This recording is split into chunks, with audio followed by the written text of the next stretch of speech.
Once again, the first thing that's being recorded is Matt saying something. I checked. I looked in the corner before I said that word.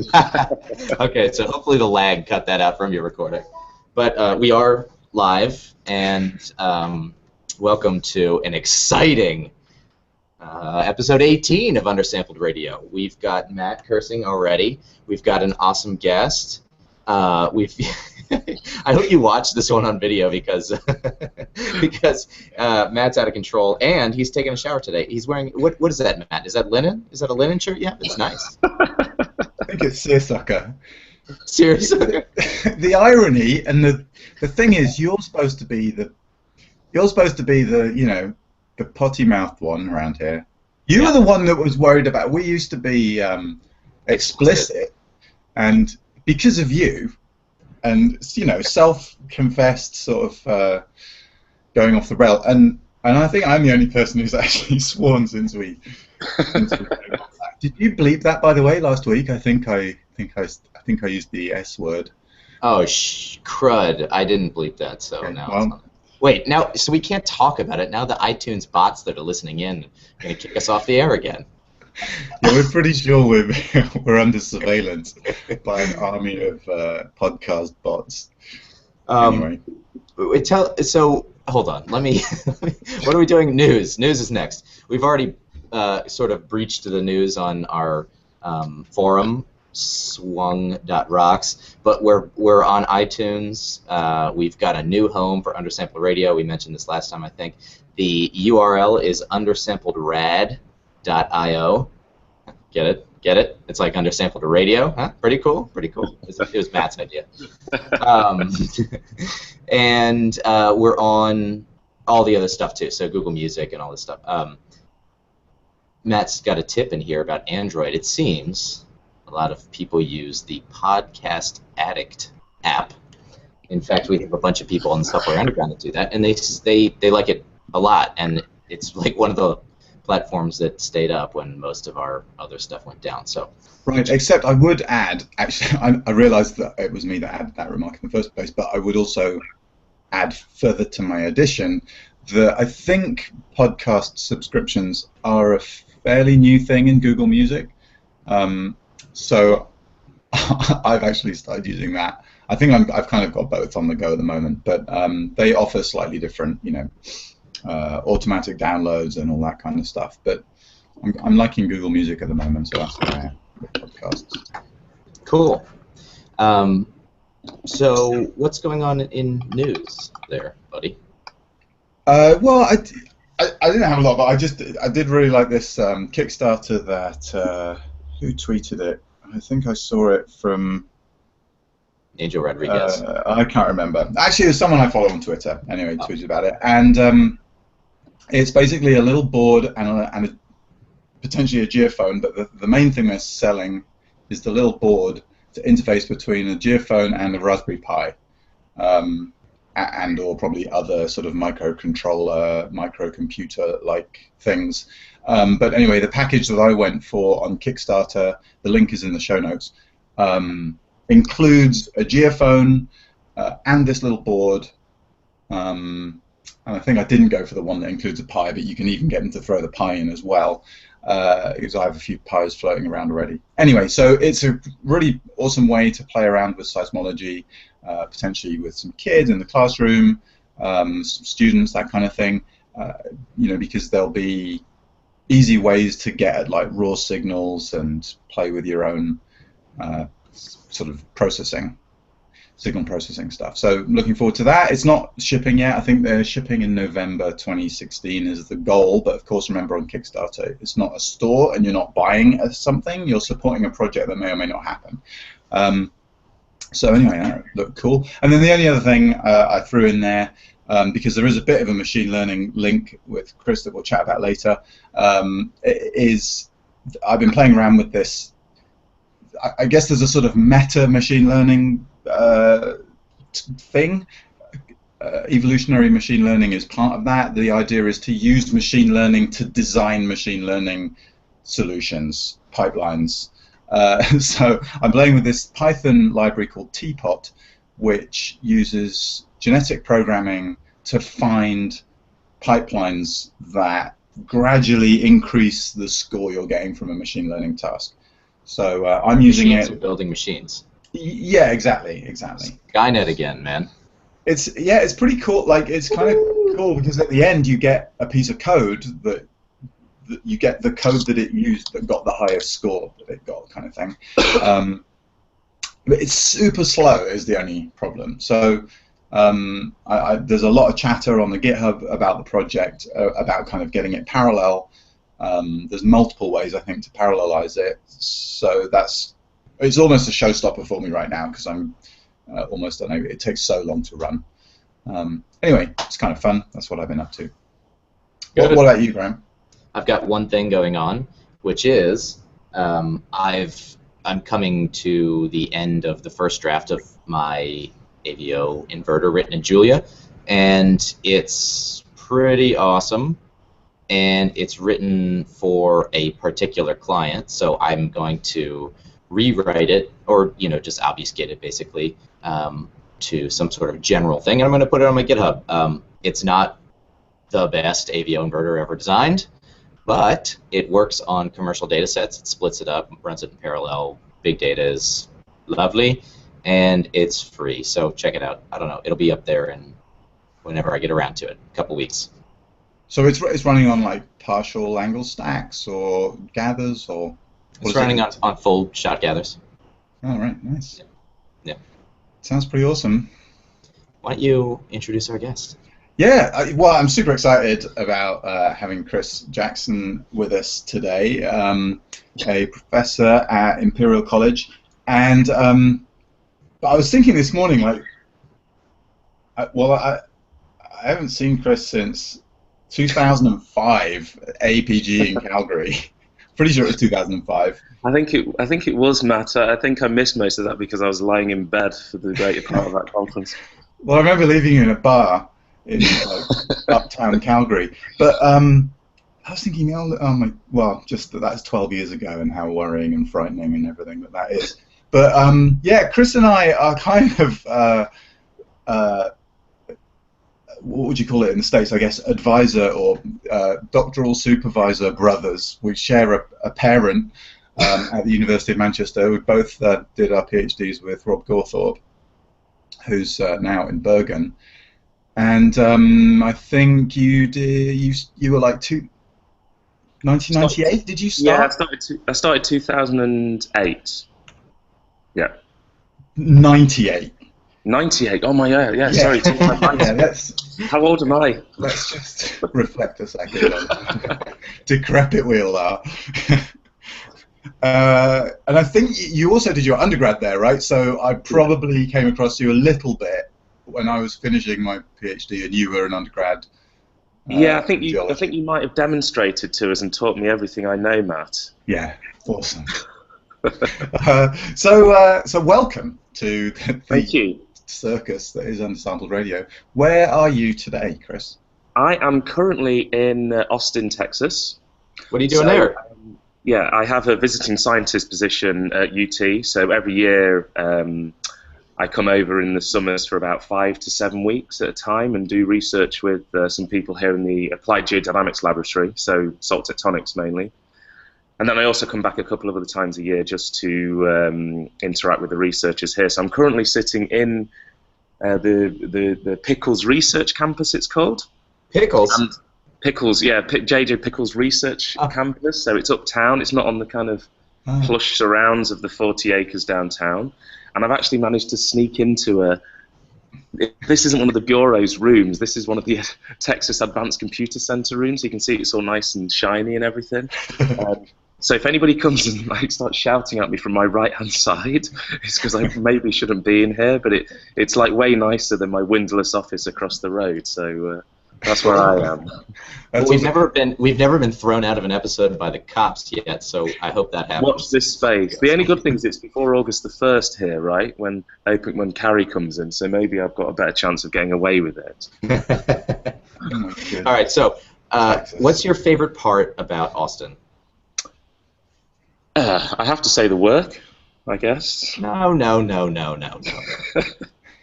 What's your second favorite part of watching? No, I mean the work is brilliant. I mean in terms of not just being in Austin, but in terms of getting away from where you're normally physically based and sitting in a new environment. I know me and Matt have sort of talked about this in the context a little bit of conferences, but in terms of being physically in a different area and talking to different people in a different way, that's probably the best thing about being in Austin. There's just brilliant scientists here. It's a really nice atmosphere. It's very focused in terms of what they do. So in terms, I do really like the work. In terms of the greater Austin experience, it's very easy to kind of enjoy the outdoors in terms of not necessarily running and cycling, because it's like 1,000,000 degrees here at the moment in the summers, but in terms of sitting outside late and barbecuing and having drinks on the terrace and sort of meeting up with friends, it's a bit more. There's a bit more mobility in Austin than in London, which it's a bit more strain in London because people are living further apart to try and get together. So yeah, socially it's really good. The music's good. How long have you been doing that visiting lecture? Like, you must know quite a few people there now. Right? Yeah, I do. So that's a really good thing. So I came over here in October 2012 and stayed till October 2013. So I lived here for a year, and then after I left, after that sabbatical, that full sabbatical year, after I left, I then have been coming back since then. So each summer, in February typically, I come out for a week, like 2 weeks. Just on my own, so I come out here and we do some research together, and then I also come out for their annual general meeting, which is in November. So then I come out for a week, do a bit of research, and we get ready to give the talks to all the corporate sponsors. So yeah, it's been going on for, it makes me feel really old, like for almost 4 years. It's kind of, it's been really good, but kind of going quickly. Well, if you're going to spend extra time somewhere, Austin's a pretty awesome place to spend it. What kind of stuff are you doing there? Is there a physical look like a laboratory? Is there physical experiments going on? Is it computational stuff? Or? No, it's a bit of everything actually. So the Salt Tectonics groups, the Applied Geodynamics Laboratory, there is a physical laboratory where a lot of physical models are ran. So scale physical models. So that's Tim Dooley who runs that lab, principally based around salt tectonics, structures, kinematics, mechanics. And then across the road in the building where I sit, that's where the main kind of a bit of researchers sit outside of the physical modeling lab. And we're principally working with seismic reflection data, so interpretation of salt basins, and also geomechanical modeling. Based on seismic only, or using subsurface as well? Yeah, basically all using seismic, mainly using seismic reflection data principally. A bit of gravity and magnetic data when there's been some projects looking at the relationship between salt bases and crust type, and timing of salt deposition and breakup of continents. So those people are using more gravity and magnetic data, but the main skill set kind of is mainly with seismic reflection data and borehole data. So we use boreholes as well to calibrate the seismic. So I'm curious about these physical models. Do they are they dynamic or static models? And if they're dynamic, what plays the role of the salt? Yeah, it's a good question. So they are dynamic models, so they're ran over anything from a few days to, I think some of Tim's models have ran for maybe a month, maybe even longer. Awesome. Because you're basically dealing with a scaled model, and you're a lot of the deformation processes and patterns are strain rate dependent, so you can apply the force to the models, be it just gravity, so just tilting the model, or you can actually shorten the model or extend the model using motors. So they're about the size of a standard work desk, maybe a bit smaller. I mean, the box itself is kind of fairly modest, but there's a big rig set up around it because there's lots of monitoring equipment. So there's a DIC, which is like a sub-millimeter LiDAR scanner of the model. So as the model's going, you can look at deformations on the millimeter scale on the top surface. Cool. There's also cameras underneath the model, which are monitoring through the basal part of the model, so you can see the deformation in the heart of the model. At the end of the model run, the model is cut up and photographed, and then we can bring that into things like Petrel, dare I say it, or any seismic interpretation software platform of your choosing, and you can interpret the kind of structural styles and infer the kinematics from the finite geometry. So in terms of the salt, it's a kind of silicon that's used. So it's amazing stuff. You could, if you have a ball of it and you put it on your desk and you go away for a coffee for an hour or so, or if you have an hour-long coffee break, if you put it on your desk, it kind of will come back and it'll be a droplet. It'll have basically deformed out to a pool. So it's and then we use sand as the overburden, as the brittle rocks. So silicon for the salt and sand for the brittle rocks. Oh, fascinating, man. That would be a fun thing to play with. Oh, it's absolutely amazing. I mean, in terms of the engineering that goes into it, that Tim does, it's very, very fascinating. But it's just watching them actually run is really inspiring as a seismic interpreter, as a structural geologist, because you suddenly realize how complex the world is, and you are just receiving the end product on your workstation or in the field. You know, and you trying to infer what's happened is very difficult from that simple end product. And is salt the main thrust of your research? For me, a poor choice of word. No, I mean, in terms of my research, Matt. Yeah. Oh, I do everything. A bit of. I kind of. Salt is occupying a large amount of my time at the moment. I guess in general in geology, I just like doing projects where you have to think a lot about different things, which sounds a bit vague, but I'm interested in how structural development influences stratigraphy and sedimentology. I'm interested in how kinematics can tell us about mechanics, and this also in salt. Wherever you have all kind of talking to new people, techniques I like. Even if we were looking at mass transport complexes, I'm as interested in structural development as I am in stratigraphy. So I have a fairly skittish sort of approach to research, as I think you might know. You know, I've worked on lots of different things, and I just enjoy it really. So salt is occupying a large amount of that time at the moment because of working out here with these guys, and because it's just mind-blowingly interesting. But I'm happy to kind of do lots of different things. Really. Right. So and you're doing the GSA Lecture Tour. Is that next year? It is. It's supposed to start in. It's supposed to start in September this year, but it's likely I'm going to go out in February and in April next year for two-week blocks in North America. So. Yeah, like flying around. Yeah. Apparently, I don't get like a black tour bus, which is kind of disappointing, right? Just a private jet. Bouncing. I'm just going to be bouncing around between different airports and going to different institutions. So I've currently got this like hellish spreadsheet with all these dates on, and these different institutions who have told me what dates they can do, and I have to try and make that all stick together and book the flights. Traveling salesman problem. Sorry, say again? This traveling salesman problem. Yes. So I'm gonna. It's quite stressful putting it together. Yeah, you have to do the scheduling. I thought maybe that there were people for that, but no. Well, I mean, to go back a little bit, I did the APG Lecture Tour in 2013. Yeah. And that was all done for me. So you get the lectureship. You tell APG or told APG what dates you could go. They went away. They contacted all these institutions. They contacted geological surveys. Suddenly, I had a document back, and it just said, "This is where you're going. Here's your flight times. This is it." Okay. I had no choice. This is kind of inspiring because here I'm like emailing places I want to go and interact with, and places I think would it'd be good for me to go and talk to. Right. So I've got a lot more control over that process, but it does mean I'm literally knocking on people's doors asking if I can turn up. That's okay. So yeah, it's awesome, but it's a lot of work. But so are you going to change Canada? No, it stipulates North America, which doesn't include Canada yet, as far as I'm aware. It totally does include Canada. But does it literally? Is it only the United States?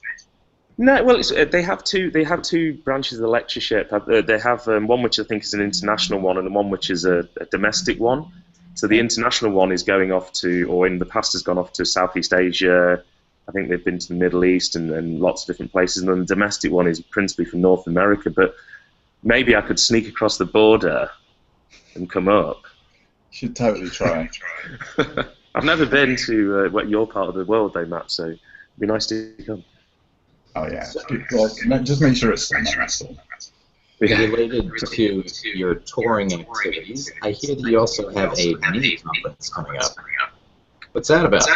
Yeah, so I go to all the normal conferences along with everybody else because that's where my paymasters reside and some of my friends, and there's lots of benefits to doing it. But at a conference earlier this year, there was a big conference in London, and in the pub, which is where all the high-level scientific discussions occur in England. There were some of us who were kind of a bit agitated that the timetable was so full and the social aspects, networking aspect was so poorly designed, we had very little chance to talk freely about, in a quite an expansive way. A Q&A in 3 minutes at the end of the talk is not the place to do that, and neither is the coffee area, certainly at the Geological Society of London, because it's not really, it's an old building, it's not really set up, it's not conducive to that, and you have to miss sessions, and it becomes a bit problematic. So we really wanted to get together to talk about how, in this particular case, how we could work together in terms of understanding how rifting occurs, how continents break up, because there's a bunch of people who are big-scale numerical modelers. There's the kind of macro-scale people like me who work in the field and on seismic data, looking at things using typically subsurface data. And then there's a bunch of other people interested in micromechanics and structural geology. And we wanted to just sit together and talk about where we thought we were failing, or where the techniques we typically use were limited, and how we could get those people across the table to help us. Right? It would need to be a forum where we could be honest and say, we can do this, but we can't do all this other stuff. And in conferences, you don't normally do that, do you? You have a slide at the end where you say future work, or this would benefit from this approach, and then somebody might put their hand up, or and it's you never can really build on that sort of admission of stupidity, which I think the scientist is sometimes where we're scared to do, but actually that's where we can benefit. Anyway, so as it is, I kind of emailed 3 or 4 people and just said, hey, do you want to go and hang out somewhere nice and have a whiteboard and some coffee and cake and just talk about what we thought we could do together, and 5 to 10 years, what we thought were the big things we needed to try and tackle. And so that's where we've got to, really. So I kind of started interacting with Matt, because I'd obviously been reading the Agile blog and sort of seeing some Twitter traffic about conferences and what they could and couldn't do in their standard format. So Matt set up a Google Doc, so I kind of riffed a bit with him on that. I sort of asked a few people on Twitter what they thought about it, and a lot of interesting views. There's some like more prosaic things like, oh, it's just expensive to go to conferences and blah blah blah. But I guess I'm more interested in what we ultimately get out of them. So that's where we are. We're in the planning stage. It looks likely to take place in London. It's looked likely that we're going to hire somewhere really nice, like one of these big loft conversions in East London, with the big lights-filled rooms and, like Matt stresses, good coffee, good cake, good food. We're thinking of maybe priming the meeting by everybody sending one paper of somebody else's and one paper of their own, which kind of gets people on board with some of the language maybe which the other people are going to be using during the day. And also to highlight where we thought some of the the kind of limitations were in our discipline. And I'm open to sort of suggestions now and in the future as to whether that's a good approach. Yeah, it seems like a really interesting concept and a great forum for expansion on ideas.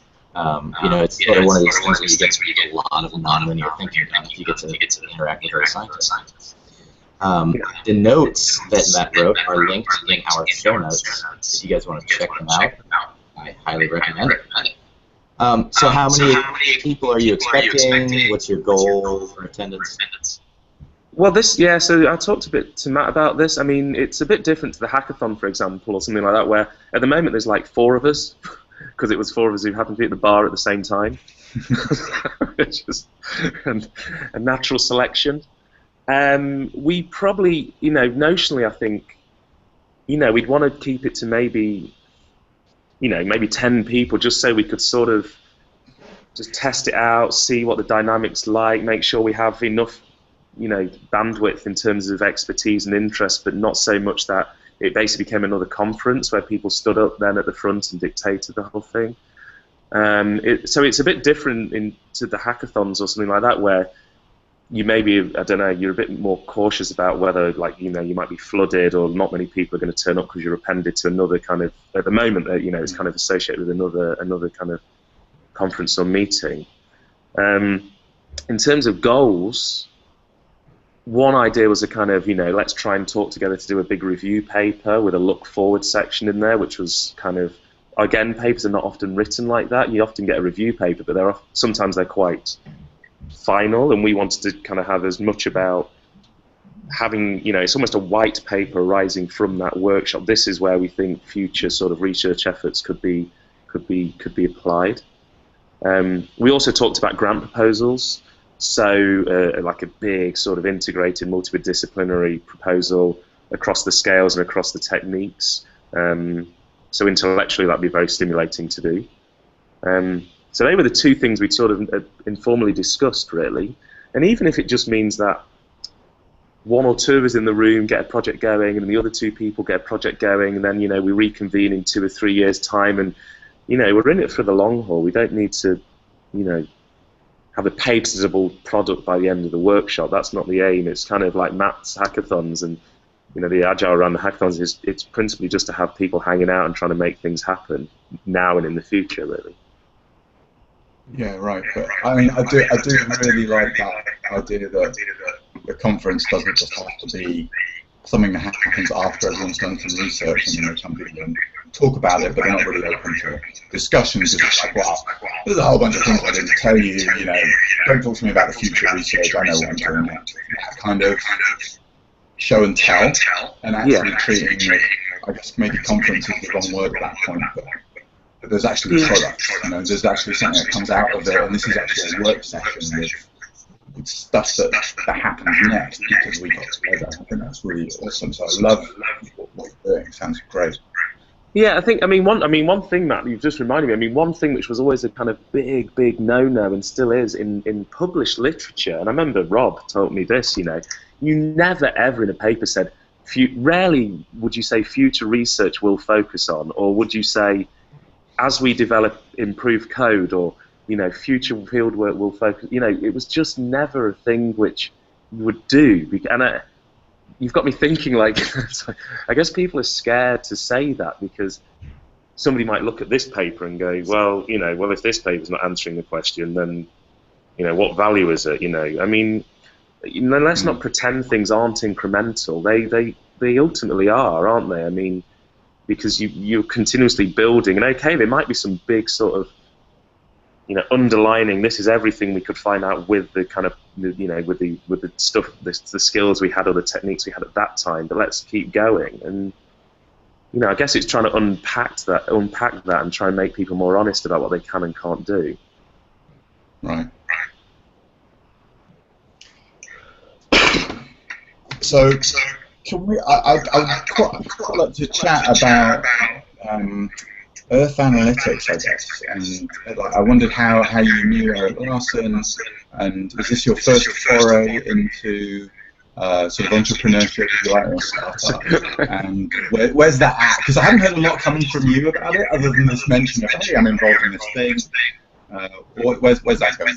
Yeah, so I'm not an entrepreneur, Matt, by any way. All the entrepreneurial brains reside in Norway with Berzad Demetrius and Eirik, really. Eirik's like one of my best geo buddies, and we've been working together for many years. He used to work for Statoil, Norsk Hydro, Rocksource. He used to work for a bunch of companies, but me and him just love hanging out, looking at rocks in the core, in seismic.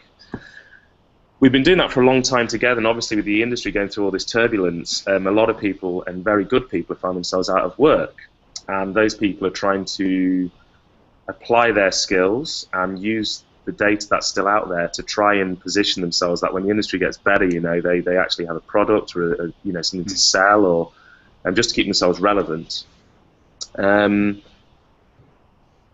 Earth analytics has been set up around machine learning and trying to use these large repositories of publicly available principally well data that's available in the northern North Sea.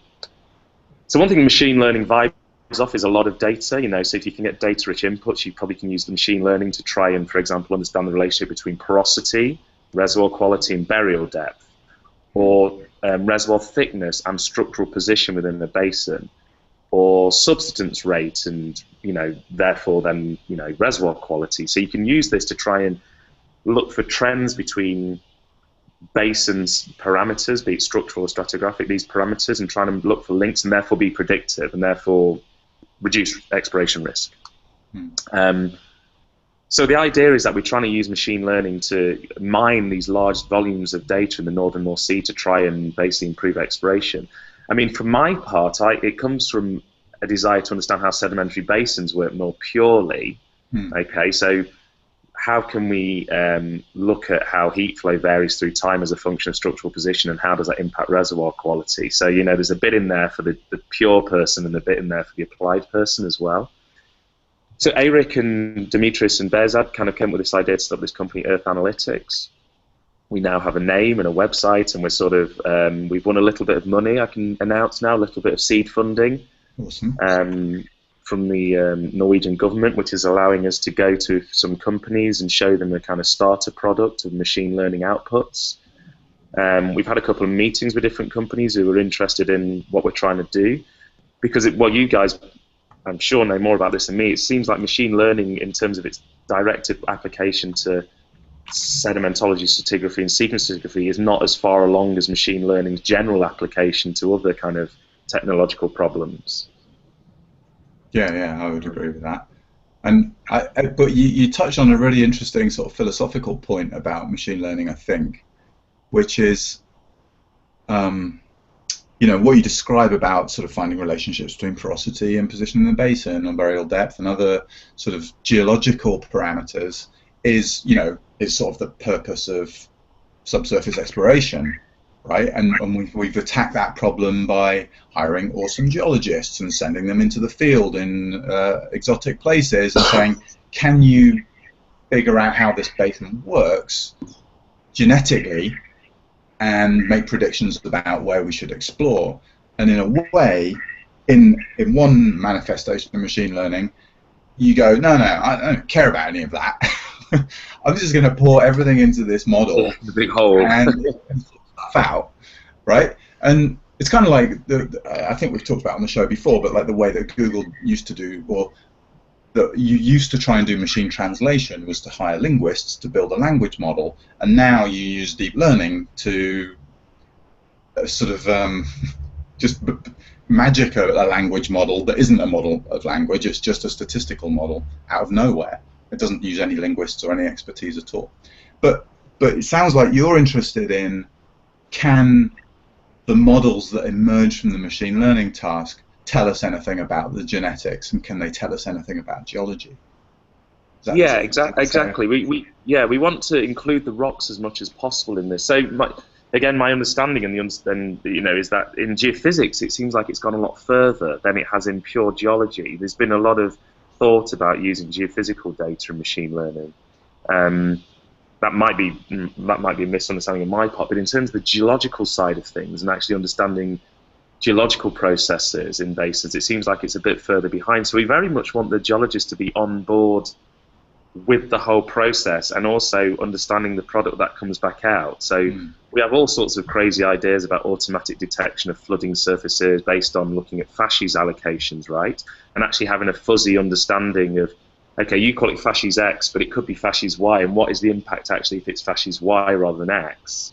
You know, how does that change our sequence stratigraphic model then, and how does it affect our usage of that potential sequence stratigraphic model, potentially affect that usage of that sequence stratigraphic model? So it's probably as much about, again, admitting that when we go in the core storm, we try and interpret sedimentary fascies from, you know, some sedimentary structures, that we might be wrong. And I guess with this machine learning is to try and get all that wrongness in and sort of mush it all about and then see exactly whether it matters or not in terms of the final interpretation and the application. Yeah, right. Yeah, that's sort of like perturbation sensitivity testing. Yeah, you know, it might whether it's a distal lower shore face or proximal lower shore face overlying coal, it might not matter for whether you say that the basin has flooded or not, but the basin has flooded. You know, it's kind of there's some things in those fasces interpretations which may be more important than others, and I guess by, you know, the North Sea's just got this amazing well database, thousands of wells, you know, that are just freely available with core and Y-line logs and everything, you know, so you can, if you can somehow start to bring that all together, and the North Sea's a really good place to do it, we feel, because it's a very mature basin, but there's lots of little opportunities here and there if you can understand how all those dry wells and those wells which didn't work, what they're telling you about where to look, not just the successes, but all the bum wells. You know, how can they tell us about why they were bad and why you wouldn't try and do that again? But using all of the data rather than just, we've got this block here, this well didn't work next door. You know, we want to take a bit more of a holistic basin scale view.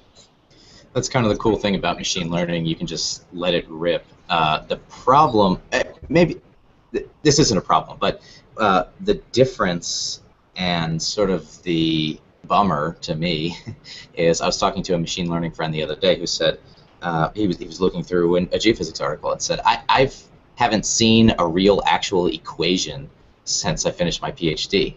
All you do is say run on this, and as you say, kind of have the algorithm pick up the null variable, you know, the variables which represent the null space, and toss all that crap out, or don't toss it out, depending on what your goal is.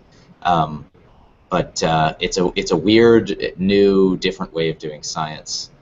Well, this is, yeah, I mean, it's a good point, Graham. This is what is probably scaring quite a lot of the people we're talking to. And it scared me, because I'm a field jockey. I interpret seismic data. I don't deal with algorithms and equations. And when somebody tells me there's a machine going to be sitting on the desk next to me doing my job, like Matt just alluded to, that's, you know, who needs that, right? You know, it doesn't, I don't understand it, and also it's threatening. There's two reasons there not to like it. So actually part of the trick, I think, is trying to translate it into a language where it's a complementary tool to all the basic G&G work you would do anyway, and that you felt like you have some control over. It's not like Rise of the Robots, where this machine is suddenly going to, like, be drinking all your coffee, you'll be outside the building. It's not like Teapot, where algorithms are writing algorithms. Exactly. So you might want to check out, Chris. This is not open source. I mean, this is a commercial software. I'm sure it's wildly expensive, but just go check out their website. The name of the company is Paradise, and the name of the software is, no, wait, that's backwards. The name of the software is Paradise. The name of the company is, I think, Geophysical Insights. They have built, and Matt, you probably know about this, a machine learning interface for doing geophysical interpretations. And I think, I haven't played with it yet, but I've read their, you know, literature. This is back to the SEG. It looks like they're doing, put in all of your attributes, put in all of your well data, and then press go and see what you come up with. Matt, do you know more than I do about this? I have a really hard time with with that company because of how their booths look at SEG. I feel another rant coming on. I'm trying to supply content here, man. Is it cheerleaders serving whiskey again, or is it? It's not cheerleaders serving whiskey, but it's a kind of, well, I was going to say faux, but of course it's faux. It's it's like a cabana, like a kind of. Playing on the Paradise theme, there's palm trees, there's a kind of shack, there's people in grass skirts. All the employees are wearing Hawaiian shirts, yeah, that's right. It's the lamest thing you've ever seen. Anyway, and they're like the last company still kind of scratching it. Like, they must have some marketing person who's just clinging on to this kind of, it was all so much more fun in the 80s. Anyway, I suspect what they're doing is multilinear regression. That's without knowing anything else, but like a Hampson-Russell emerge kind of approach, which is sort of I mean, it is. I think it qualifies as machine learning. I guess it's statistical learning. It's trained on your data. You know, you have a model. It makes predictions, but it's pretty naive, I think. So I shouldn't say any more, but I know they're one of these companies too that, and I'm not trying to be critical here, but there's a danger with the seismic attribute approach of sort of the blind throwing out any kind of causal relationships, physical relationships, and just saying, well, screw it, let's just let everything fall out of the statistics and the data. That turns me off a bit. There's a couple other companies that kind of essentially their business model is give us your stack volume and we'll send you back a hard drive with 400 attributes on it, kind of thing, right? And I get it. There is cool stuff hidden in attributes sometimes, but it smacks a bit of I don't know, the black magic, I guess. But I guess this thing, Matt, though, I mean, what you're saying is correct. I mean, with any attribute analysis or any sort of thing you get for free from a machine, you need to see geologically it's plausible, the interpretation that you might want to make from that data, right? So if it shows you a really bright amplitude over here, should there be geologically a reason for having a really bright amplitude over here? I don't care whether the attribute shows me that. You've got to still have somebody with a bit of geosense kind of looking at that product, don't you? So I completely agree with what you're saying. Yeah, it's so easy to generate this stuff, and that is definitely my worry with machine learning, is that we continue down the black magic path. Yeah, I'm just gonna, because I've said black magic twice now, I'm just gonna mention, because I don't think I've mentioned on the show before, but the first ever paper in geophysics, 1933-ish or something, you have to read. So go to Geophysics Volume 1, Issue 1, and read the first paper. It's I can't remember the exact title, but it's something like Black Magic in Geophysics, and it's totally fantastic. Read it before you go to the next SEG or other large exhibition. It's one of the most heartwarming scientific papers you'll ever read, and it's got a couple of stories in it that are just classics. Absolutely. The link to that article is in show notes for episode 1, I believe. Oh, damn it. Way to take us back. Well, there you go. Anyway, thanks for telling us about that, Chris, because about Earth Analytics, I think, I'm seeing other machine learning startups pop up around our space, and I think there's going to be some really exciting stuff happening in there in the coming. What's cool is it's going to be in the coming months, kind of thing, right? Because stuff's moving so quickly, and hopefully the need for a really awesome little mini conference on machine learning and geoscience at some point in the next little while. You're welcome to come across the water, Matthew. I'd love to spend more time in Europe. We have talked about some awesome sciencey stuff, and now we need to talk about some real serious stuff here. Educational system. What's happening in the UK? It's all milk and honey. That's what I put in my tea, right? Yeah, it's well, the education system is. I know where this is going, probably related to Brexit, right? But I mean, as it is, because we've not started to feel the full turbulence yet of that. It's in general, it's a great system. I've enjoyed it there. I think the British education system is, education research system is really, really good. I think it has some distinct advantages over the US system, which I think we lost Chris.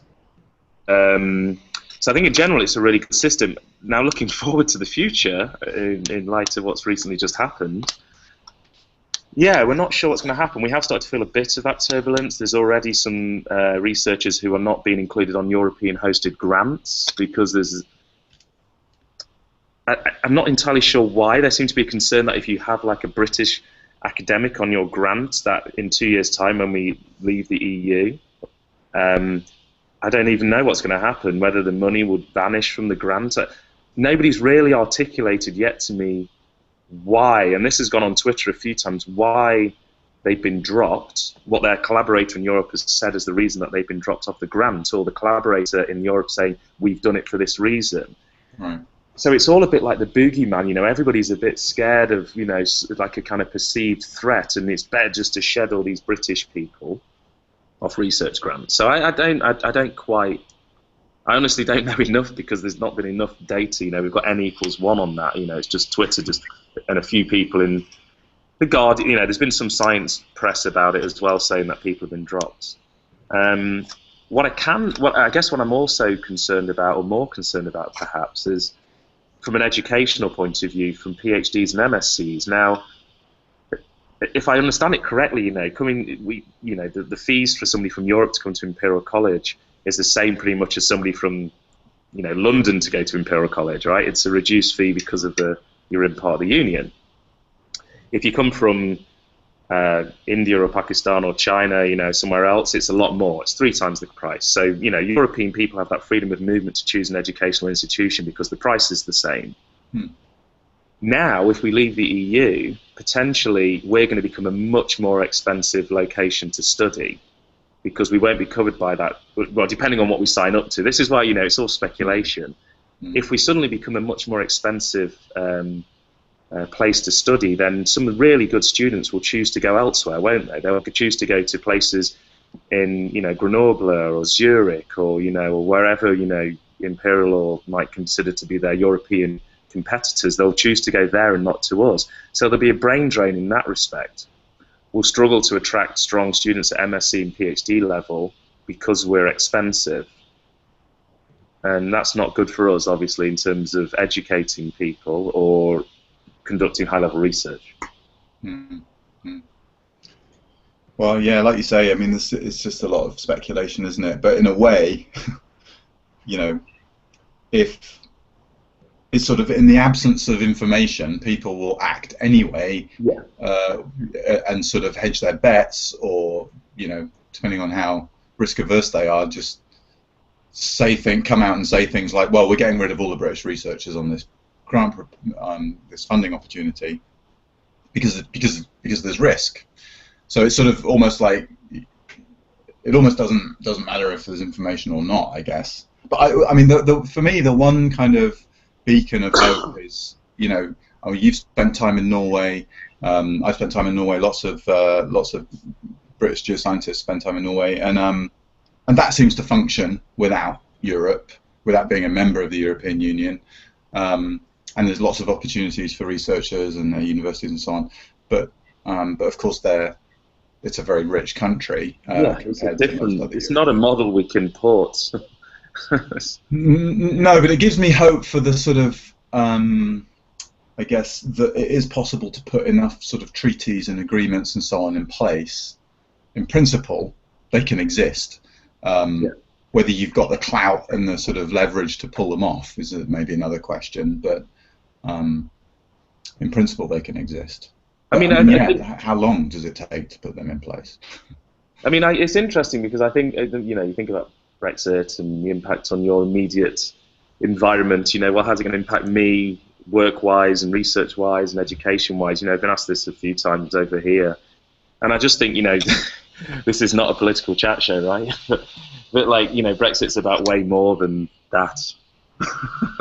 You know, it's about way more than, you know, research ties with Europe and funding opportunities. So I'll probably leave it there. You know, there's a lot of big issues that have been reported in the Guardian yesterday and today. I say the Guardian because that's what I read in the BBC, but over here, and they're more important. So I guess I kind of think these other things are really bad, but again, they're kind of like in my peripheral vision until we start getting some numbers and we start getting some evidence as to how it's going to impact our relationship. It's sort of, but until then, I mean, the great thing is we can have these meetups, like I'm talking about this informal meetup with these people. You know, they're all European, they're all based in mainland Europe, but we can still hang out and talk science. So that's not going to stop. Yeah. Awesome. Good. And well, I've got one more question for Chris. How's the running going? Oh, you said do you go outside at all and run in Austin, or are you indoors on a treadmill or what? No, I've never been on a treadmill in my life. Oh, wow. Good for you. Good for you. So I run outside here. It's actually fairly cloudy today, so the temperature's dipped below 30, I think, today. So I've been running, yeah. I've been running here quite a lot, ran to work, run back. It feels very, very hard. Yeah. As I near 40 years old, it probably is feeling harder in truth. But yeah, I've been running a lot here and cycling quite a bit. I cycle to work and back and run to work and back every day. And yeah, I love it. Yeah, I haven't got any races here though while I'm here, so that's kind of useful. But yeah, I've got a couple of races as soon as I get back to London. Oh, okay. So listeners might not know that Chris did the London Marathon in April, right? Yeah. Which is a pretty awesome accomplishment. And so what are the races you got when you get back?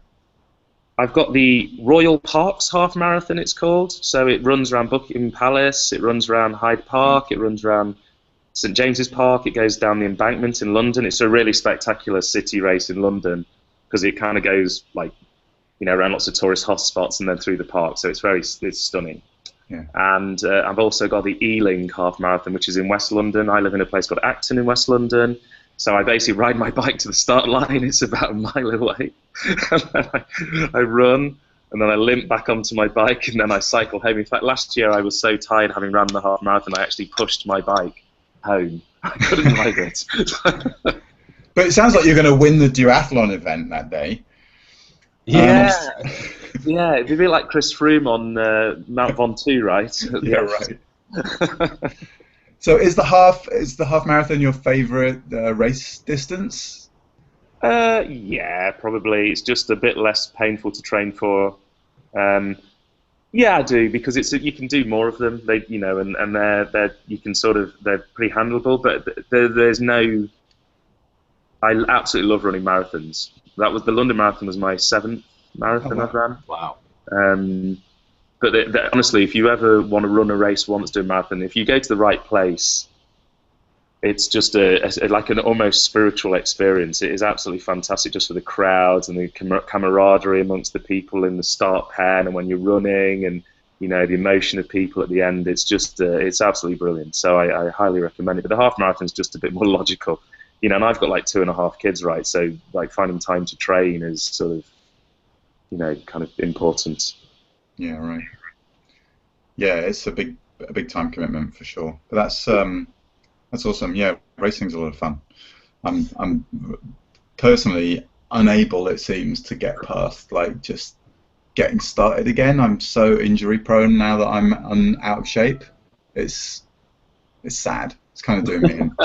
So I need to figure out physiotherapy or massage or something, because every time I get going again, I'm like tearing a muscle or doing some old man kind of thing.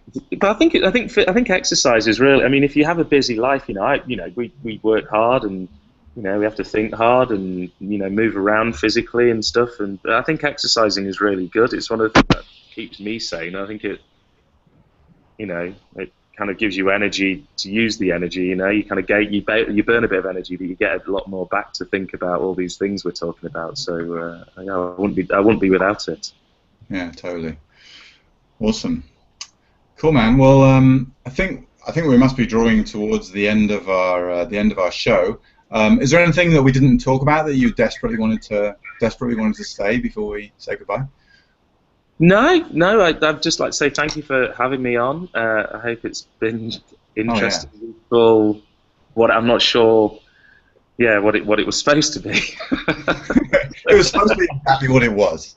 That's what just happened. So, anyway, yeah, thank you for taking time out of your Austin day and creeping into a room uninvited. Sounds like you got away with it. So. I think I've got away with it. So I'm going to go and get myself a big coffee now, and then go and interpret some seismic data. That's wonderful. Thanks for joining us, Chris. We'll see you listeners next week.